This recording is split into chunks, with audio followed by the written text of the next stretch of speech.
So yeah, this one card right here is what separates water from every other deck in the game. By discarding itself into one water monster, it allows you, the player, to look into your opponent's hand and remove from play any card of your choosing. To be able to snipe a hand trap such as Nibiru, Droll, or even a redundant card so that Glacier can then forcibly discard the important ones is nothing short of game winning in most cases. And that's not even half of it, she can also trigger the effects of any of these cards, setting up your combos, as well as making Deep Sea Aria live, which you can then search a Deep Sea Diva, which you can then normal summon without any worry of it getting hand trapped. Also, if you guys like this video, please consider subscribing and liking, it helps out a bunch.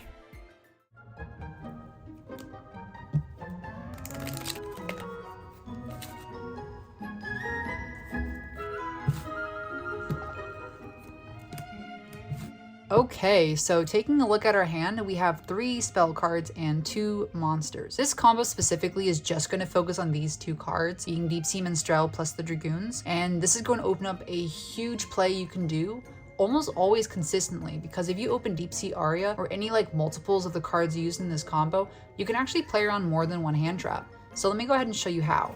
So starting us off, we're going to use Deep Sea Minstrel, pitching the Dragoons that is in our hand to look at our opponent's hand and snipe a hand trap out of it. Now that card can be an Ash Blossom, it could be a Droll and Lockbird, it could be any of these cards really. So we go ahead and take this out of our opponent's hand by banishing it. Let's just go ahead and put it right here. Now on a new chain, we can use Dragoons' effect right here in the graveyard to go ahead and add a Deep Sea Diva from our deck to our hand. I mean, just look at this card, why wouldn't you play it? It's gorgeous. To then normal summon the Deep Sea Diva and use her effect to special summon a Prince from our deck. Next, you're going to want to use Prince's effect to send a copy of Dragoons from your deck to your graveyard to add a copy of Dragoons from your deck to your hand. On a new chain, Dragoons is going to use this effect to search for a Glacier. And then from here, before you do anything else, I need you to look at the levels of the monsters on the field. We have a level 2 tuner plus a level 1 monster. Now there are 2 different types of cards you could summon here. The first one being this card over here, except it has its limitations. So instead, what we are going to synchro summon is Yugioh Defender, because as long as you control Earth Warrior type monsters and nothing else, you may use his effect to duplicate himself and even triplicate himself. So you went from 2 monsters to now having 3 monsters on the field. And if you check your graveyard closely, you have 1, 2, 3, 4, 5 water monsters. So you can go ahead and special summon that Glacier that you've been keeping cozy in your hand, taking a further 2 cards out of your opponent's hand. Now keep in mind, you did look at their hand earlier with Minstrel and you did take out 1 of their 5 cards, meaning you are going to take 2 of their 4 remaining cards in their hands out. That's like a 50% chance of hitting some pretty nice cards. From here, you can go ahead and link summon using 2 of your Yugioh Defenders to go ahead and summon the Golden Boy Ahashima, this guy, and use his effect to summon a copy of Dragoons from your hand as well as a copy of Dragoons from your graveyard, and then immediately overlay them together to synchro summon a non-white monster. You're gonna exceed summon a Bahamut Shark, like, I misspoke, I'm sorry. Next, you can use Bahamut Shark to detach a copy of your Dragoons to also synchro summon into a non-white card. Totally awesome. Now on a new chain, because you did send Dragoons to the graveyard to activate a water monster's effect, you can go ahead and search a Lapis Dragon from your deck and add it to your hand. And when Lapis is added from your deck to your hand, you can go ahead and special summon it. And we're going to put him far right, just like his political views. Next, we can go ahead and synchro summon into a white monster, such as Frame Lord Omega, to take another card out of their hand, leaving them with just 1 card in their hand by the end of the turn. But you know, Minstrel will return that last card and they will draw. Or what you could do is summon a different synchro monster, such as my favorite water monster of all time. By the way, this card is so gorgeous. And what this card does is it negates any spell or trap card or effect and destroys it, making it an honorary unofficial water boss monster, but it's a dragon, except it's a rock. The other option you could do is summon some other like level 8 synchro monster that has some ability to like give you resources.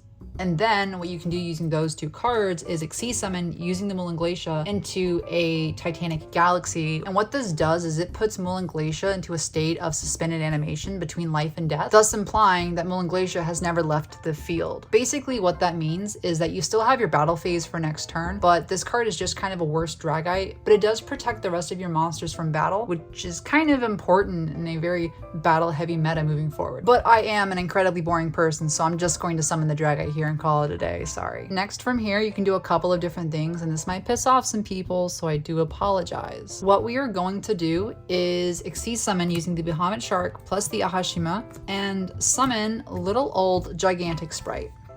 And then use Gigantic Sprite's effect, detaching a let's say a Bahamut Shark. To go ahead and special summon a level 2 monster from our deck, it's going to be Deep Sea Sentry. And Sentry on summon can do a really cool thing called milling your deck. Tier Elements flashbacks, right? And so the cards I'm going to mill are just going to be placeholders. Like, you could mill some pretty nice cards to then use their effects, but we're not going to use their effects because we're going to finish using Sentry. And because he's milled 2 cards, he can now add back a level 4 or lower water from grave.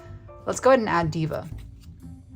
And then we can link summon using the Deep Sea Sentry plus the Gigantic Sprite. And if you wanted to put this back in their hand, you don't have to worry about it anymore because both players are locked into level 2s, but that never comes up. We're going to link summon into a Sprite Spren, and then on summon, what he's going to do is send a Nimble Angler to the graveyard to summon 2 beavers from the deck. And then we can use both of those beavers to link summon an IP Masquerena. And that is going to end our board. We have 2 cards ripped from their hands. We have an Omni Negate that can put any water monster from our graveyard back into our hand.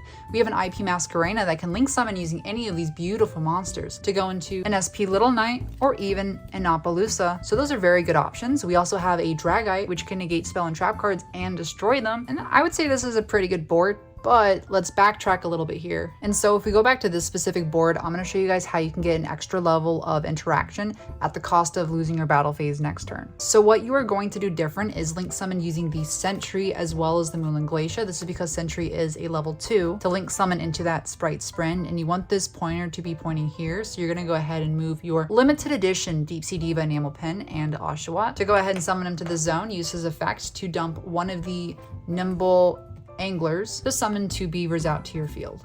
And then you can use those beavers to link summon that IP Masquerena. So this is what your field would look like instead. It's got a spell and trap negate. This guy can anything negate. It can summon an Appaloosa. It can also summon an SP Little Knight. And then with Sprite Spren, if your opponent special summons a monster, you can detach a card from Nick C's monster you control to bounce that monster back to the hand. And I think that's really cool. If you guys like this video and you guys learned something new, please consider subscribing. I'm trying to see that number go up. If we reach 15,000 subscribers by the end of this year, I'm going to show you guys a surprise. All right, take care.